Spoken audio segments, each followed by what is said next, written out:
Amy Gervais begins the day by straightening out the clothing racks at her downtown store. She recently resigned as a board member of the CCDA, which represents downtown business owners like herself. She says that organization is what really needs to be set straight. I don't want things to go south. Gervais was heavily involved in the CCDA reopening the Monarch Theatre, volunteering her skills as a graphic designer, including creating the logo and promotional materials.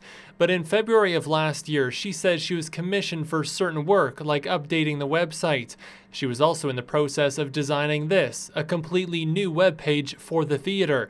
But she's now in a financial dispute, alleging she hasn't been paid for her work. The former manager was terminated. That was when things started to unravel for me. Once I submitted a bill, it was met with lawyers instead of any sort of intention to pay it. The CCDA sees things very differently. They say the board didn't approve the graphic design expense, a prerequisite for any spending.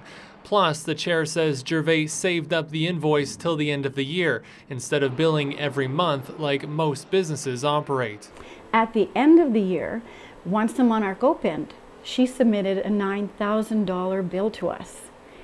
Nobody knew about it.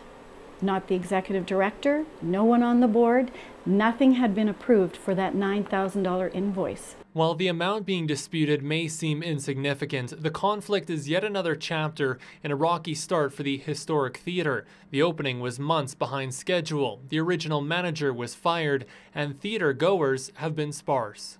It's struggling, it's tough, it's getting started. The website was down for a little while and we had to get a new website. And so yeah, there's been some hiccups, yeah, for sure. It hasn't been smooth by any means. Every month, if you look at our records, we're increasing the numbers and the dollars every month. So we're pretty happy about that.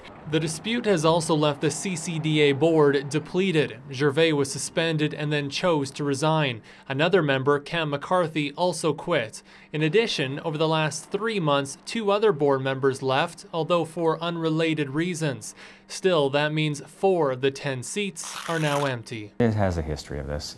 Board members, there's high turnover, more than there should be. For Gervais, she says the money isn't her main concern, but how her work and efforts were pushed aside.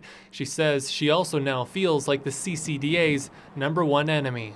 I'm not to be communicated with and things of this nature, so all stemming from one thing. Of the 4 vacancies, 1 position has already been filled. There are candidates for the remaining 3 spots, and they'll be chosen at the next CCDA meeting in mid-April. Kyle Bax, Chat News.